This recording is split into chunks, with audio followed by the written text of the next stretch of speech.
This podcast is intended for investment professionals only. All investing involves risk.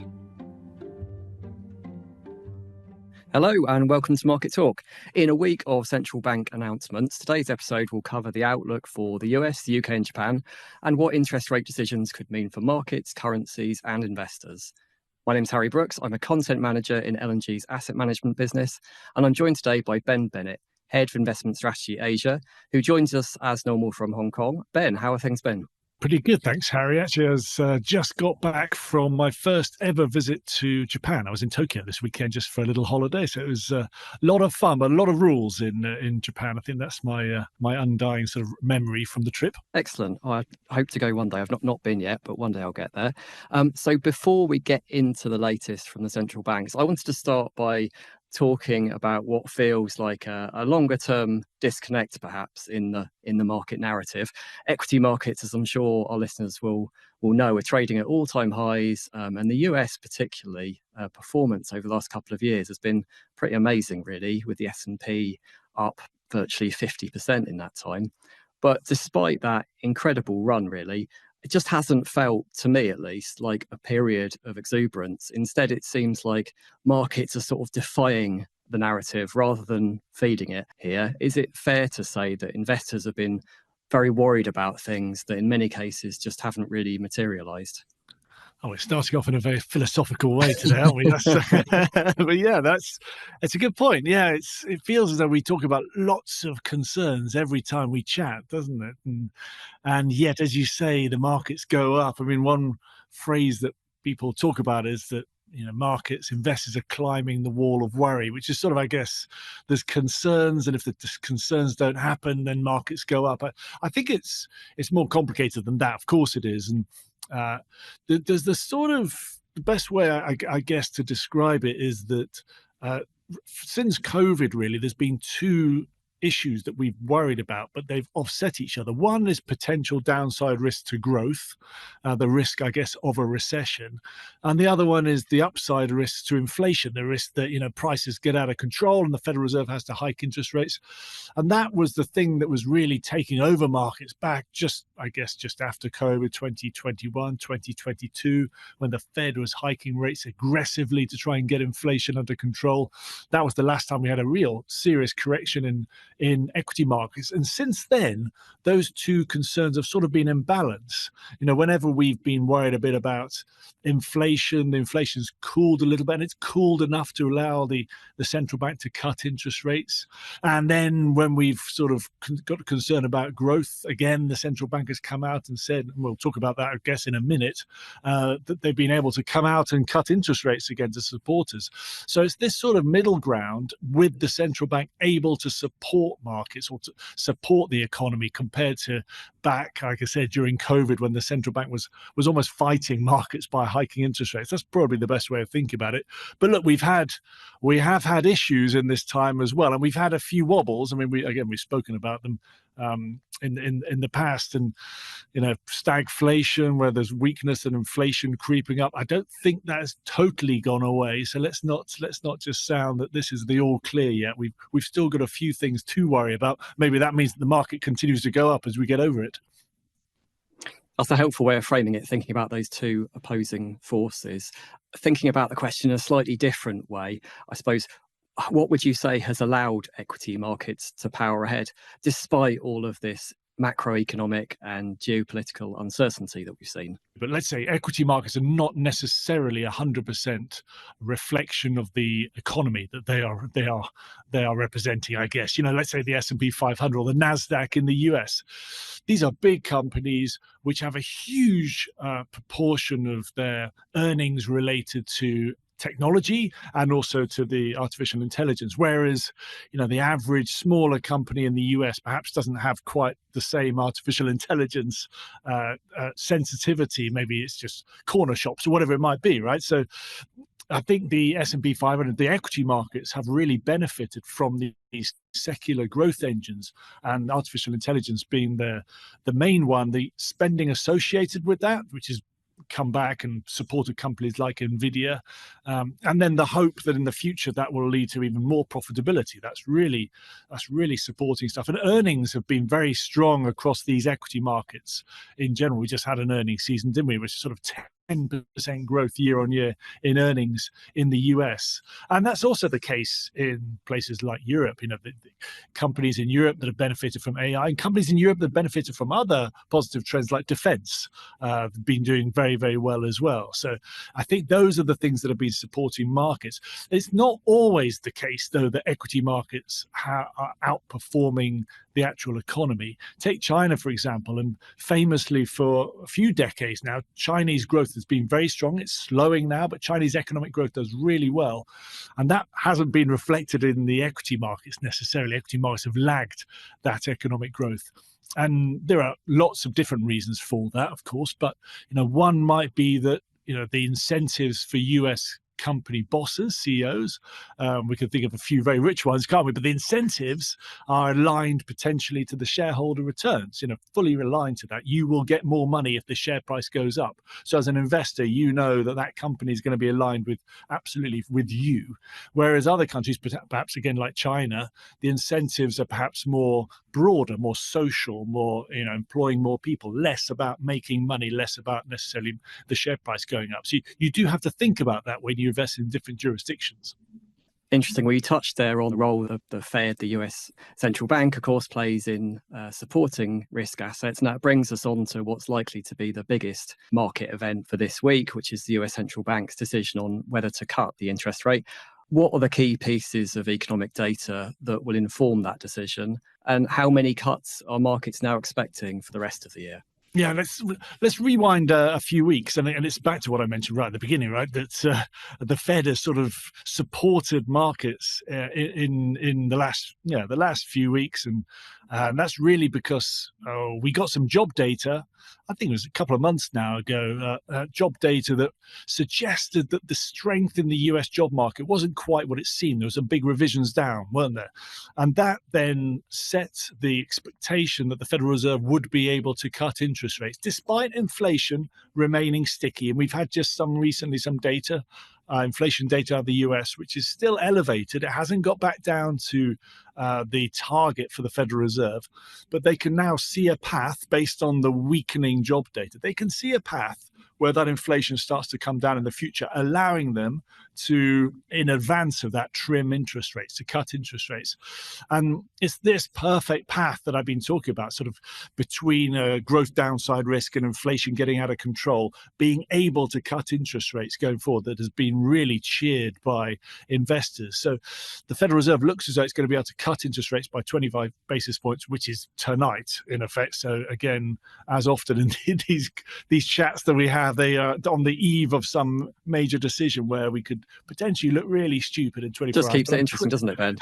It keeps it interesting, absolutely. It keeps me on the edge. But anyway, 25 basis points probably.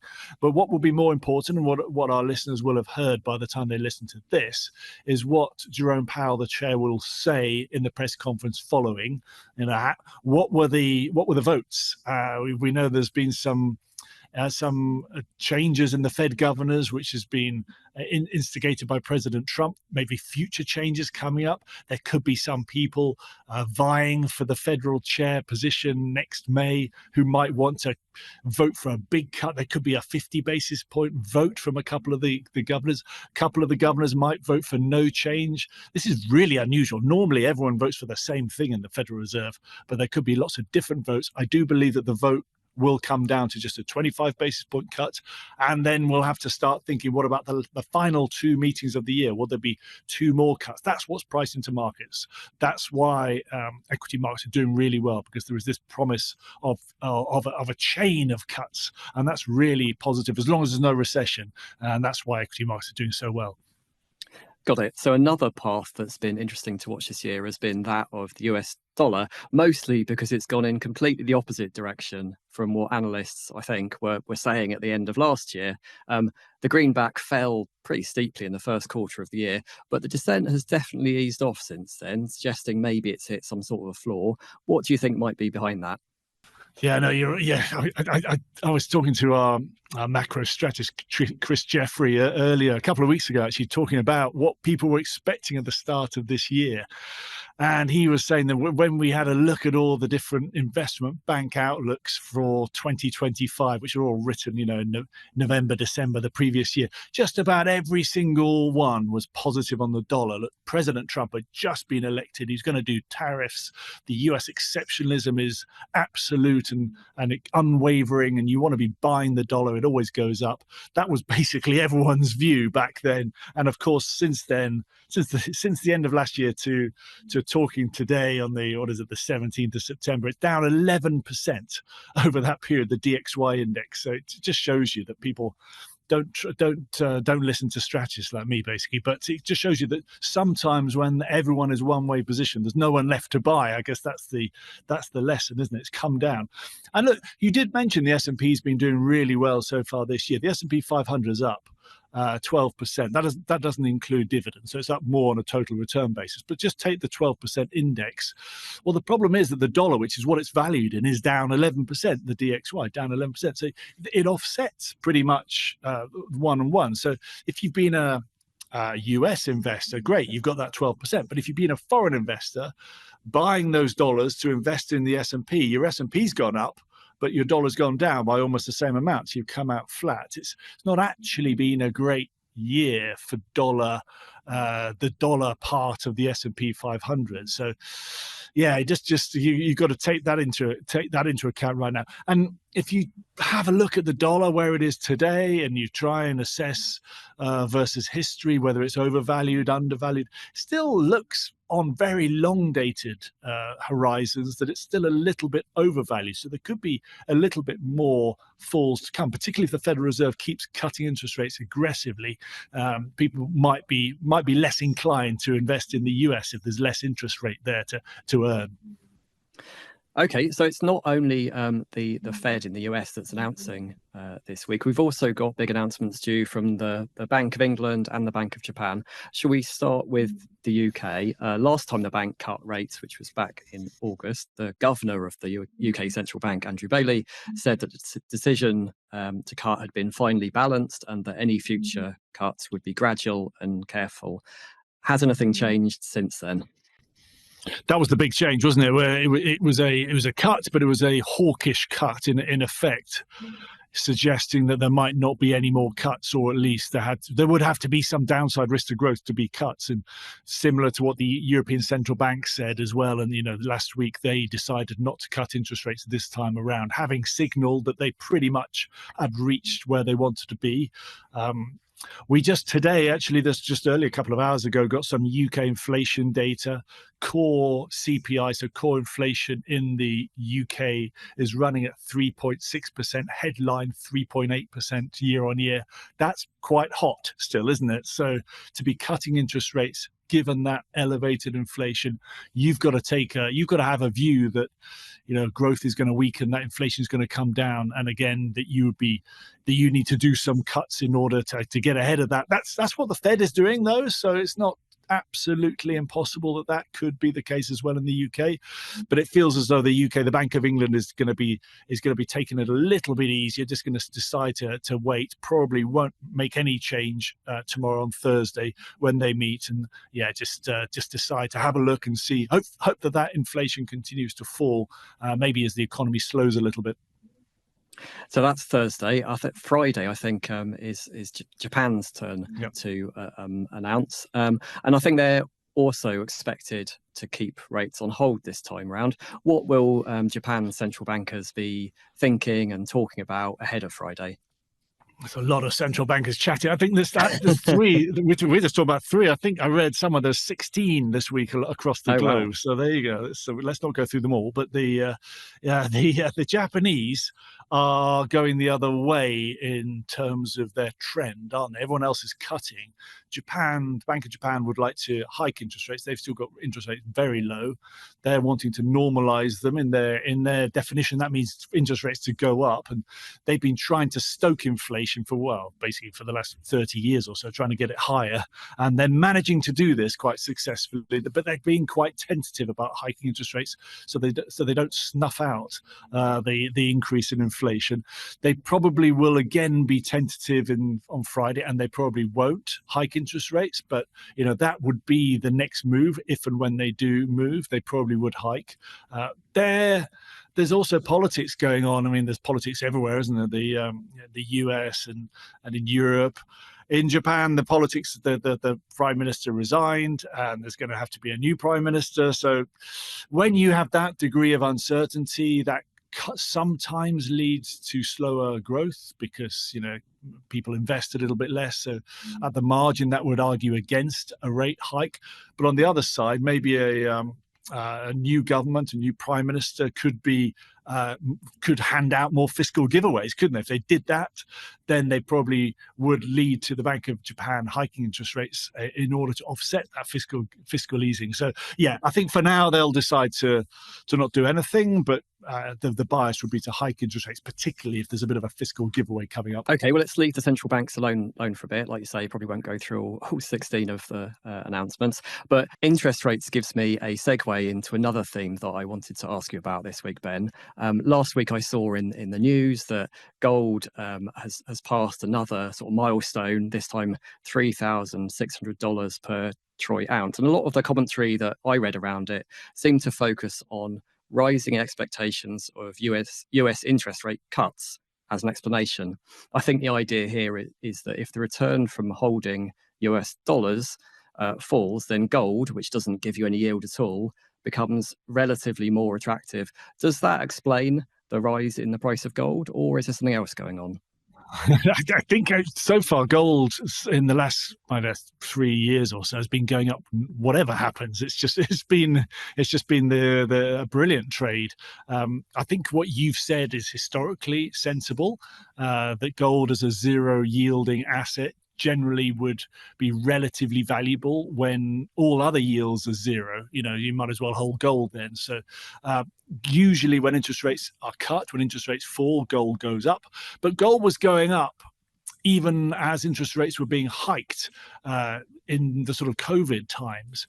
So that didn't make any sense at all. And around then, remember, though, it was the Russia-Ukraine war, and it was the US seizing dollar assets or freezing dollar assets out of Russia, sanctioning dollar assets, that perhaps led to other central banks deciding to increase their holdings of gold because that couldn't be as easily sanctioned or seized. It's much more independent.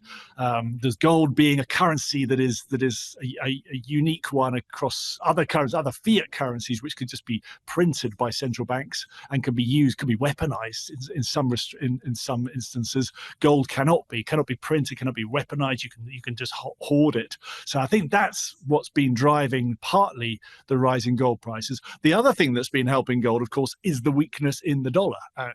So you mentioned that it's $3,600 per ounce, but the dollar has gone down by 10%, hasn't it, compared to lots of other currencies. So in other currency terms, it hasn't been as strong as that. Still pretty strong, but not quite as strong as that. But it feels as though in a world where lots of currencies are under pressure because of central banks, politicization, because of high fiscal deficits. It sounds, doesn't it, that a lot of governments are looking to weaken their currency to try potentially to be a little bit more competitive in terms of their export sector. So, if everyone's trying to devalue, what's the thing that you want to hide in? Well, gold is the only one that really springs to mind, isn't it? And I think, again, gold is benefiting from everyone else not doing particularly well in terms of currencies. A few big factors there affecting the price of gold. I feel like I've used up quite a few of the numbers that were available for this week, but I've no doubt at all there are plenty more out there for your number of the week. What have you got for us this time, Ben? I got 80, which is basis points, and so I guess it's 0.8% in reality, isn't it? But 80 sounds better than 0.8%. 80 basis points is the yield that the French 10-year government bond trades over the German 10-year government bond. This is a bit of a weird thing to bring out, but what I'm saying here is that France to borrow money from the French as the French government costs you 0.8% more for every year for 10 years than Germany, which is quite a high amount. Remember, we just had this political issues in France. I referred to that before. The previous prime minister lost a confidence vote. There's a new prime minister who will now have to try and pass a budget. It's interesting because that's exactly the same yield premium over Germany that Italy is being charged. So France and Italy have sort of equalized, and it's also the same risk premium that the Euro investment grade corporate bond index trades over and above German debt. It's not totally like for like, because this is not a 10-year bond. I'm talking about the index is a blend of loads of different bonds. On average, it's less than 10-year, but it just happened to be 80, so I was going to use it as well. So the point is that France is now having to borrow at the same level as Italy, and also as an average investment grade European corporate, which I would say is a little bit unfair on France in terms of, their ability to repay all this stuff, the unlikelihood of them defaulting, and also the potential political issues that you can get everywhere. I mean, Italy has not exactly been a bastion of political stability over the last few decades, has it? We've had a few flare-ups over that period of time. And would you really want to invest in an average investment grade corporate in Europe? More than you would to the French government?